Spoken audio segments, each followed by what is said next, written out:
Hi, I'm Rodney Harris. I'm the author of the Dependable Motorized Bicycle. And I have seen some videos on YouTube that tell you an incorrect way to install your cable to your high performance carburetor for your motorized bicycle. So I thought I would post a video to show people the correct way to install that cable. Very first thing you do, slide your cable through like that. The cable comes out like this. This goes on this way. Okay, you see it? Okay. And then it comes around like that. So your spring is on there. Then it slides in here, like so.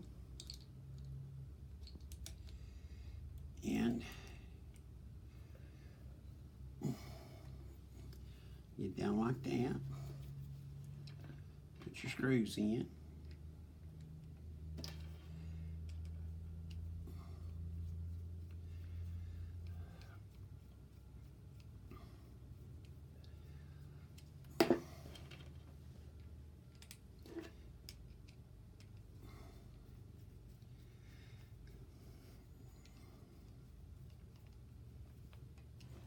Check your choke.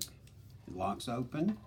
Check it to be sure when you throttle up if it's going to release the choke like it's supposed to. And there it is. Nothing to it.